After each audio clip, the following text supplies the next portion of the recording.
gonna start this off on a light note by saying I'm on my menstrual cycle. I'm saying that because, or rather, I'm doing this because I feel like I'm my most authentic self. When I'm on my period, I just don't care. So I think now is the perfect time to make this video, though it is long overdue. And this video is about 27 life lessons I've learned in my life. I turned 27, definitely past the time I should have made this video. I think about 4 months ago at this point. But better late than never. And I think it's kind of interesting because I wrote all these things down sort of gradually, but I also haven't looked at this list since writing it all down. So it's going to be interesting to see if I really do agree with all the 27 things I did add on here. A lot of it's kind of cheesy. Fair warning, a lot of it's kind of cheesy. But I think a lot of it, if I'm remembering correctly, I think it's genuinely helpful. I really like watching these kind of videos. I especially liked watching them when I was younger, looking at people older than me and getting advice. I still like doing that, by the way, except the people I'm watching are now significantly older. Gray hair kind of stuff. And I don't know, I just feel like these videos are helpful just to share the wealth, share the knowledge of a life lived. I think I have learned some pretty valuable lessons already that I think are worth sharing. Lesson number 1, prove to yourself that you can count on you. I think I learned this lesson in the past, like I want to say 2 to 3 years, that I can do the hard thing. I don't need to wait on someone to do the hard thing for me. I don't need to wait on someone to save me. I can do that for myself. And that comes with just doing the dang thing. And then when you do it, you get the confidence that you can do it again. And maybe that thing is in a different font. I'm trying to think of an example. Moving states. I'm about to do that again right now. I've moved on a very small scale with just a carload of things from my hometown to college, a college town. And of course, I only had a car's worth of things. I did a big move, officially moving out of my parents' house to my own apartment. It was also just a car's worth of things. The largest move I've had to make was from my first apartment in Baltimore to where I am now in Richmond, Virginia. And I'm about to move again to Nashville, Tennessee. A bit further. I feel like I'm just getting progressively further and further. And moving sucks. I hate it. I hate moving. At least the process itself is really poopy pants, but I know that I can do it. I've done it with my partner. I know that we can do it well together. And it's a hard thing. It's not a fun thing, but I've done it before, and therefore I know I can do it again. And that's just an example of any sort of challenge, either big or small, in life. Number 2, don't judge me. Hey girl, don't judge me. I watch Jay Shetty. I really enjoy watching a lot of self-help content because I think there's some value to pull from these kind of things. And here's one of the lessons I learned from one of his videos. I don't remember which one, but the moment I think it came out of his mouth, it struck a chord. He said something like, this moment just made the story better. Let that sink in. What I took away from this is that if everything's just sunshine and rainbows all the time, it's just not an interesting story. It's not a good hero's tale. Like if I think about people I really look up to, like, oh my god, I really hope I'm pronouncing his name right. Hajime Isayama, the creator of Attack on Titan. I'm such a fan of Attack on Titan. I always will be. I think it's a tremendous story. He got rejected so many times. I mean, let me look it up. Hajime Isayama faced multiple rejections, including a notable rejection from Weekly Shonen Jump before Attack on Titan was accepted.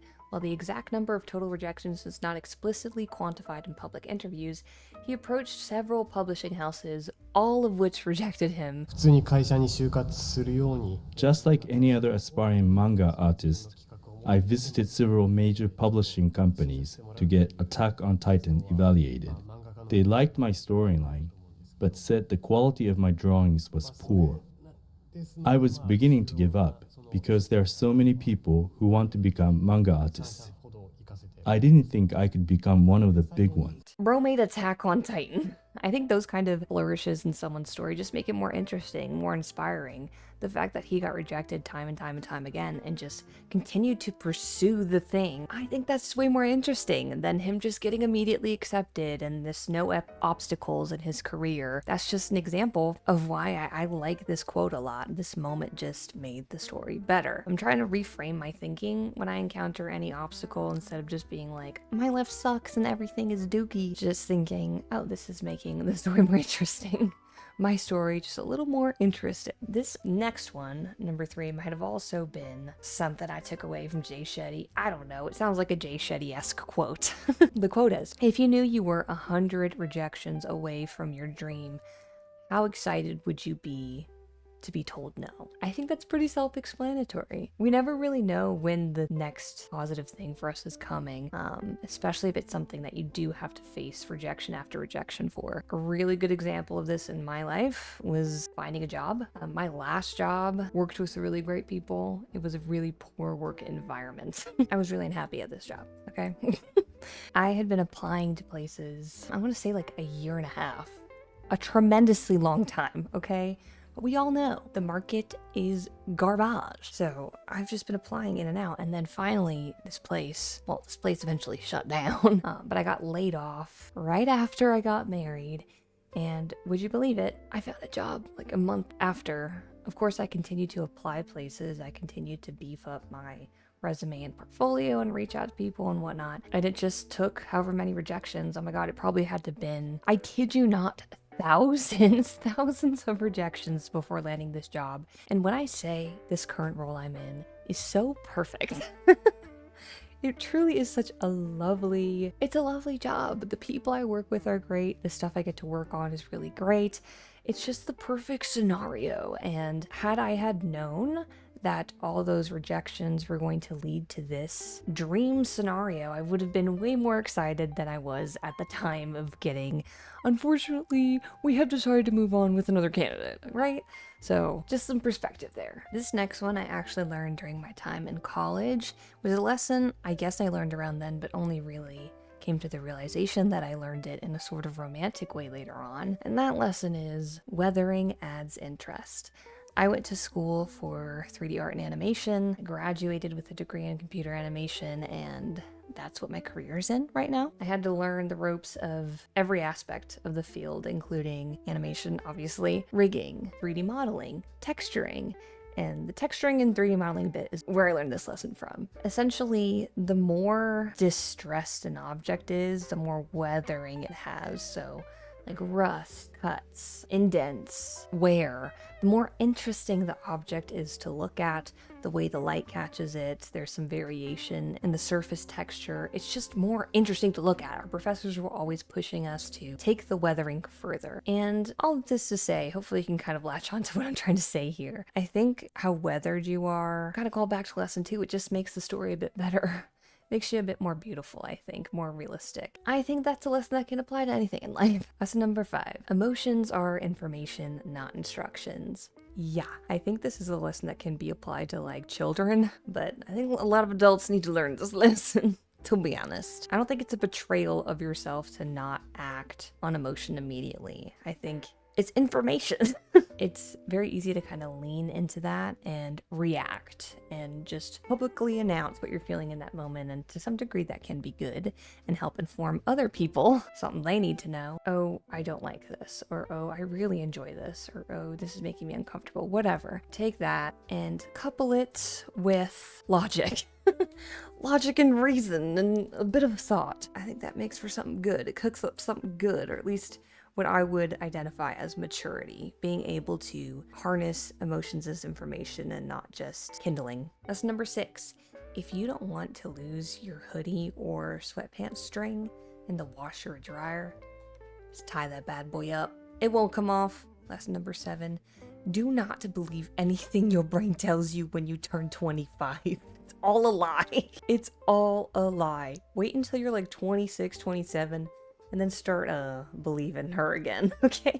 I feel like 25 is like the next step of, like, you're a teenager, obviously, when you're a teenager. And then when you're 25, I would consider that just second teenagerhood.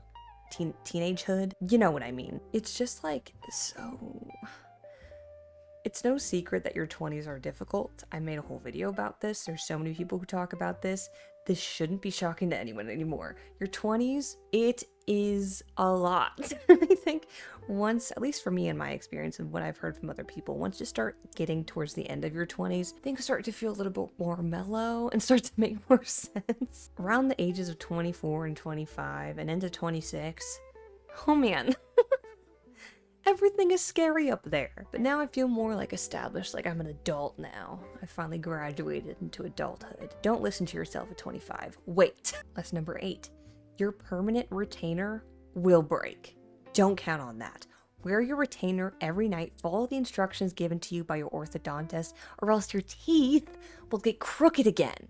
Also, get your wisdom teeth out if they'd like you to. I'm gonna have to get braces again. I'm obsessing with the fact that my teeth are moving now. I still think my smile is decent. I think it's unique and pretty and whatever, but I would like it more if I just had the teeth I had when I got my braces off. Sorry, Mom, Dad, you paid for those expensive braces and I wasted them. Sorry. Don't make my mistake. Lesson number 9. Speaking of mistakes, you either make mistakes or you don't make anything. I think sometimes the fear of making mistakes has paralyzed me. That still happens, by the way. This is a lesson I'm continually learning. The only way to learn is to be poor at something. The only way to get good at something is to be bad at it first. It's very intimidating if you're a perfectionist like me to start to learn something new. It's kind of just logic breaks through. This is what I'm saying. In your late 20s, logic, at least in my experience, just starts entering the brain. That's the only way to learn, is to make mistakes and then learn from them. Think about when you were a dumb kid. Even as a simplified of an example as learning how to walk, like you're going to trip. But then the more you try at it, the more your motor functions start to straighten out and you can walk efficiently. It's the same for literally anything else, whether it be small or grand scale. You have to take the baby steps in order to effectively walk and then eventually run. Or you can choose to be too afraid of making mistakes and not do anything at all. Lesson number 10. If you feel weird, you're probably dehydrated. Feeling funny, low energy, drink some water, check back in later. Give it like 30 minutes. You're probably dehydrated. Lesson number 11. I saw this quote, I think it was on TikTok. I've since deleted TikTok. That's another video. It was something like, if life is a never-ending cycle of laundry and dishes to wash, then life is also a never-ending cycle of cozy warm blankets and comforting meals. So essentially the takeaway of that is a mindset shift. If you always look at the glass half empty, you're not going to be able to appreciate that you have a half full glass. It's something I know everyone's heard before, but really when you start to put this to practice, when I started to put this to practice, it changed my life. It's still actively changing my life. I have to make very intentional choices to view things that way, but it has helped me just be grateful. Sometimes the long march of life can be really intimidating, but then it also gets a little bit scary to think about how things are super fleeting.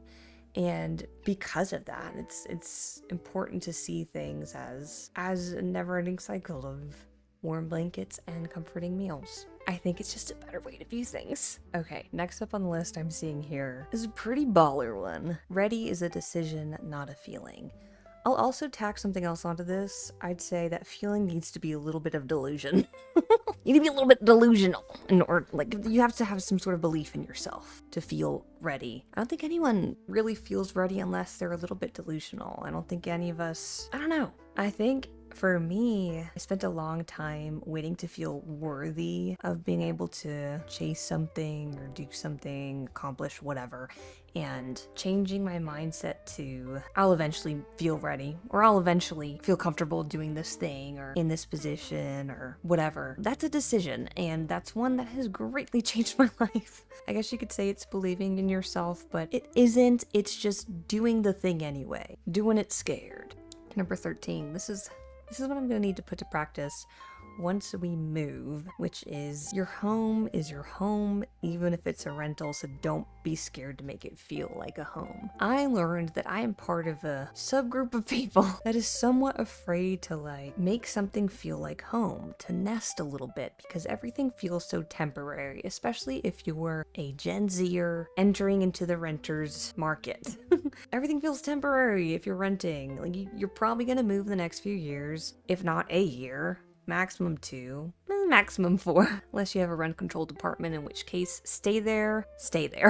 Because everything feels so temporary, it's hard to commit to, I don't know, dressing the place up and making it feel like home. But I think that's very important for my mental health, and I think everyone's mental health. You need to have a home base that feels like a home base. We're actually going into a rental house coming up here. I'm gonna take that into that place. I've been watching a lot of Caroline Winkler. She's great, by the way. I've never been super huge into like interior design. However, she's more than an interior design channel, and the interior design videos she makes are so like, they're just so good. I don't know, watch them. One of the takeaways I've taken away from her videos is that it's important to make home feel like home. That's super important. And she's renting. She's currently renting a place, a home, and she was renting an apartment before, and just the changes she made to that space, both spaces, to make them feel like home.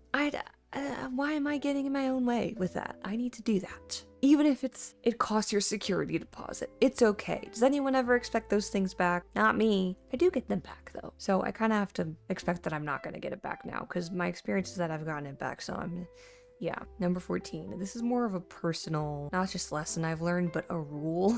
I need at least 2 days for big decisions.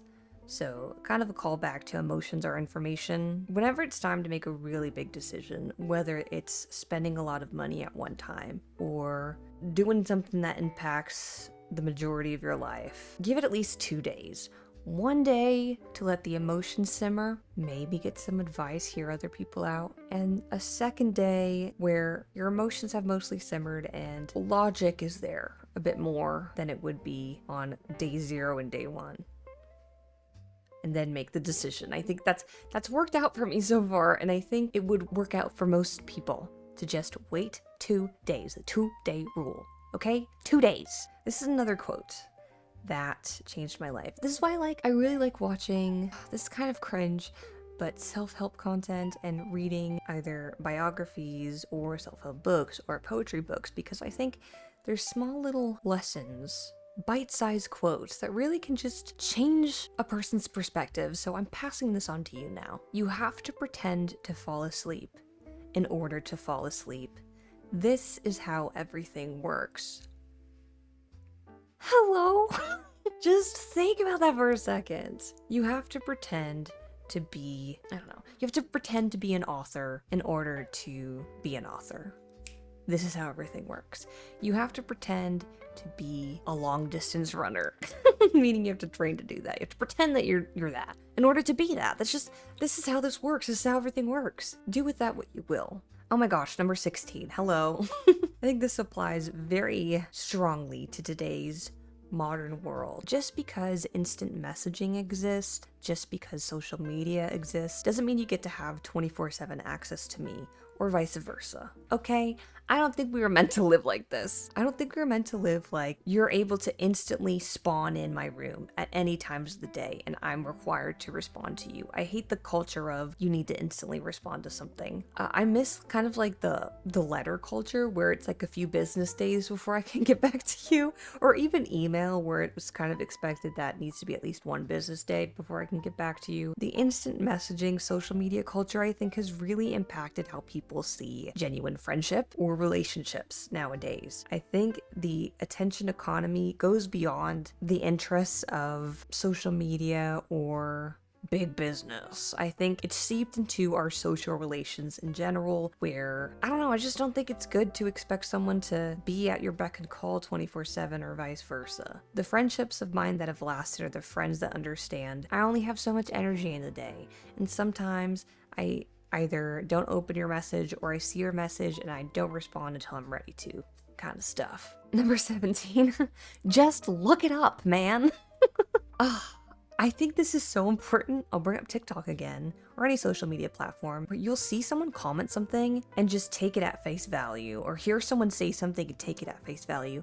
No, dude, confirm what the heck. Confirm it, look it up, educate yourself. That's so important. Otherwise, you're just talking out the booty cheeks, just being a jabberjay, echoing the words of someone else without forming your own opinion or your own thoughts. I cannot tell you how many conversations I've had with people who have formulated an opinion based off of someone else's opinion instead of looking into the matter themselves and arguing a point based off of their own perception of the thing. Am I making sense? If you really don't know something for sure, just look it up. It doesn't even have to be specific to like social media claims or nothing big like even political stuff, which that's especially important.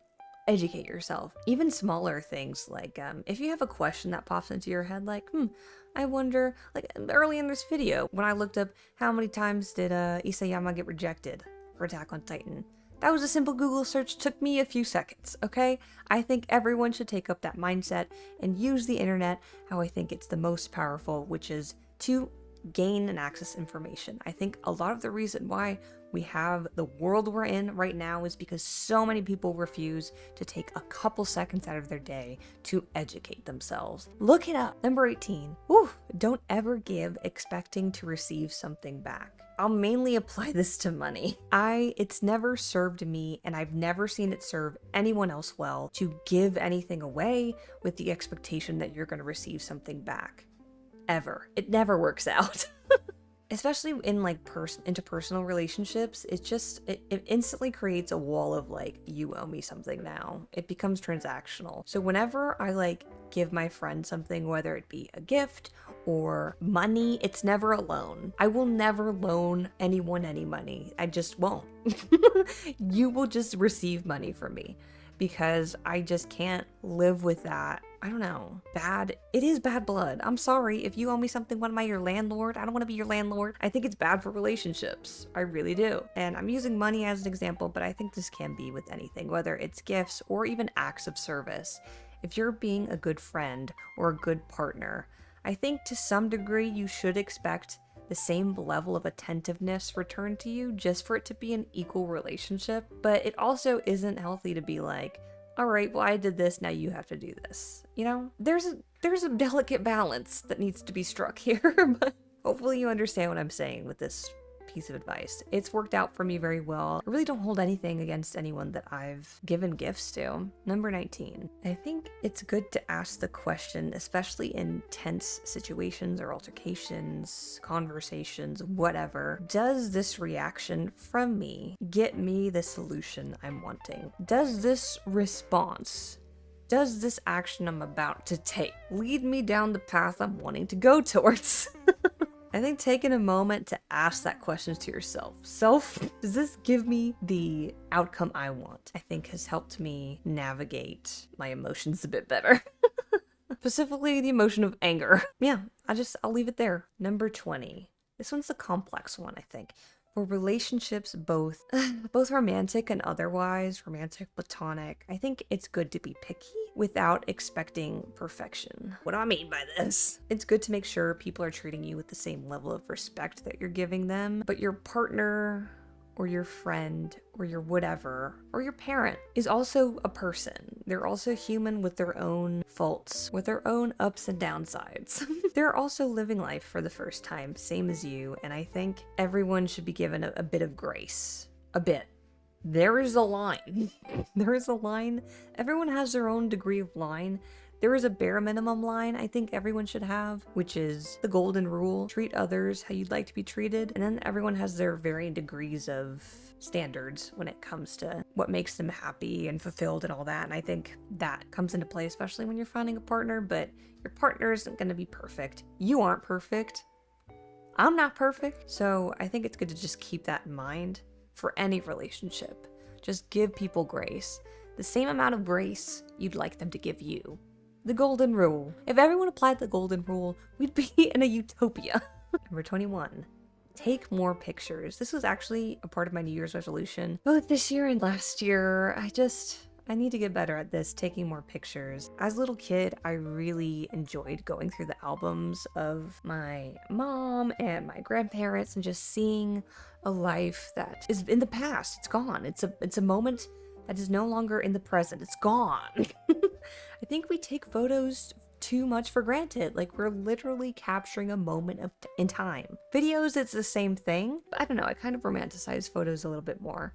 I'd like to take more photos and just capture more moments in my life, even like mundane kind of moments, just to save them, to look back on and reflect, and also for future generations, like my children, to look back on and be like, wow, mom lived such a fun, interesting life, or, oh, well, look at, she was doing this. Like, I remember looking at photos of my mom when she was younger and just being like, wow, my mom's a person. I think that's interesting. I think it's important to preserve those moments in time. Take more pictures of yourself and others and moments in your life. 22. This kind of ties into number 20, but I think it's more specific. I'm gonna hold your hand when I say this. Are you reaching out? Your parents are going through life for the first time too. Okay, stay with me. This doesn't excuse negative or abusive behavior. It doesn't at all. That's not what I'm saying. Hey, that's not what I'm saying. I'm saying that it may explain it and may provide some context and color that I think can be very healing to people who might have a kind of tense relationship with their parents. Is if you humanize them, it doesn't become about you. You're kind of removed from that equation. It becomes solely about them and the fact that they're going through life for the first time and just reacting to things. And I think it helps to look at one's parents that way. And it helps especially when you start to get older. Because then you start entering the years that maybe you grew up with them in. Does that sentence make sense? Like, for example, my mom had me when she was 30. I am 27 now, like 3 years from 30. And that's when we're planning to have kids. Oh my gosh, like I can't even imagine having a kid now, and that's just 3 years away. When you start inching closer to those ages, the age of your parents, I think the older you get, it's just the more I can sympathize with them. Number 23. Oh man, embrace change. It means you're moving and not stagnant. I still have a hard time with this.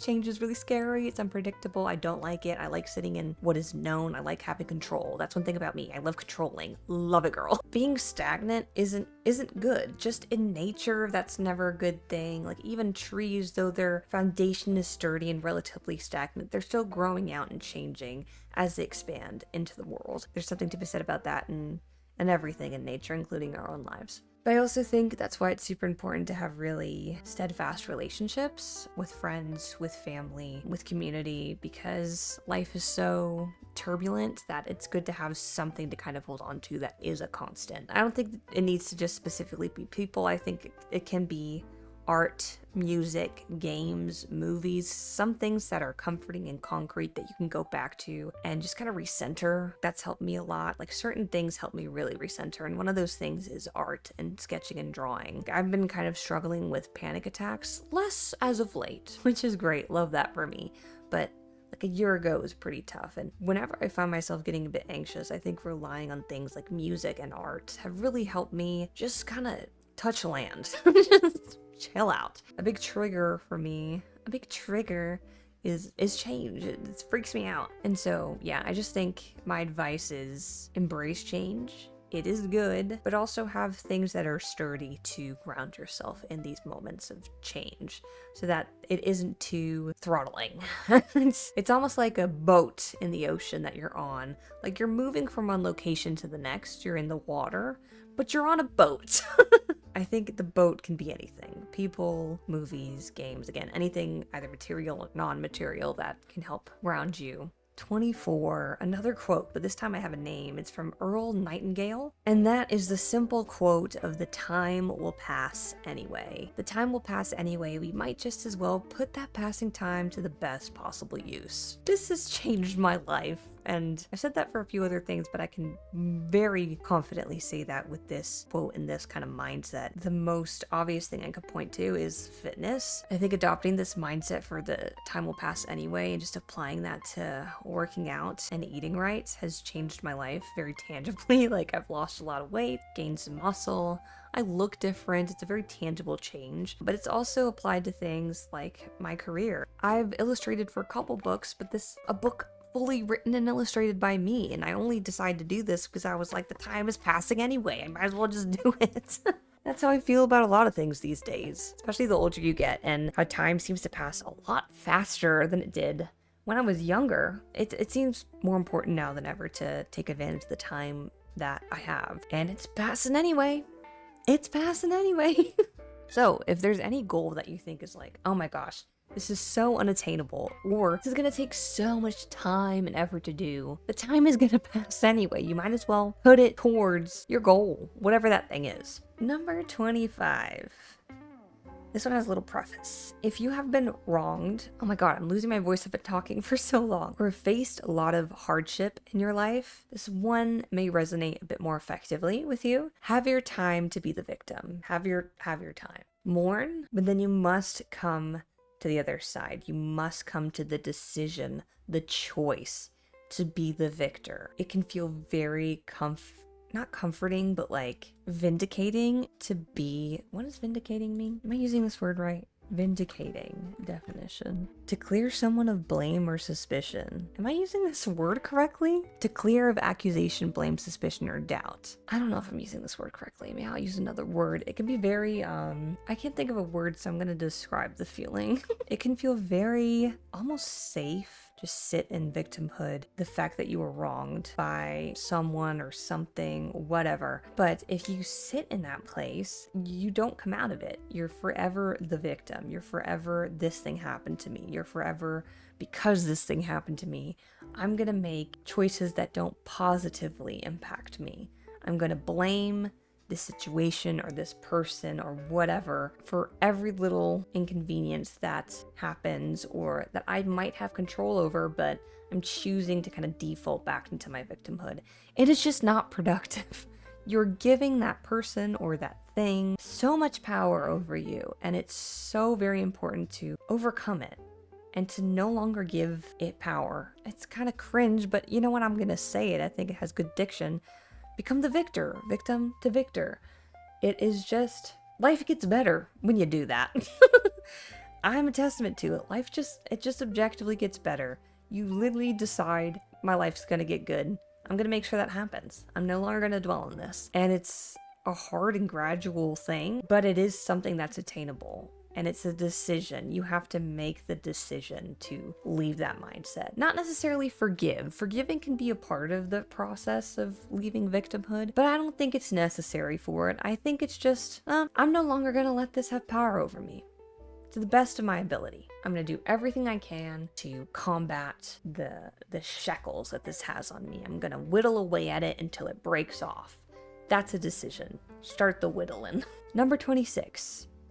Listen to your elders. Okay, I know you're gonna be like, the older generation, what do they know? Okay, partly true, but also they know a lot. They've been on this earth literally longer than us, and they've been around the block. They've gone through things we've gone through, yes, in a different time period, in a different font, but for the most part, the lessons learned are relatively the same. I have so many stories I've taken away from my grandparents that have, even my parents, that have helped inform the decisions I make. It's helped me avoid a lot of bad decisions. It's helped me make good decisions. It's helped me recover from any bad decisions. I think it's important to learn from people who've already made these mistakes before you, or have made the good decisions and have the roadmap to lead you towards success. It's kind of dumb. Sorry, it's kind of dumb to not listen to people who've done the thing before you. Hello? It's almost like entering into a new job and you have someone there who's like, hi, I'm going to train you to effectively do this job. I've been here for X amount of years. I'm an expert at this. I'm going to train you to do this job so that you can eventually take over my job. And you being like, nah, I'm going to learn as I go. Just make your life infinitely harder. Sure, I guess. Just listen to your elders. You don't have to take everything as they say as law and be like, oh, well, Mr. So-and-so said this, therefore that's how this works. No, you just let it inform some things. Listen to your elders. I have one more. This is the last one. Doesn't mean it's the greatest one, but it's there. My last one on the list for 27 years of life is do not underestimate the importance of self-reflection. Introspection. I think journaling, I don't journal. I need to. I think it's important because I think looking back on recent actions, memories, events, emotions, I think they inform a lot. Almost like enacting a life retrospective. You know, I do retrospectives for my team at work, and it's probably the most fun meeting we have. We get to look back on the month and be really honest about what worked, what maybe didn't work, and then what could we do to improve what didn't work.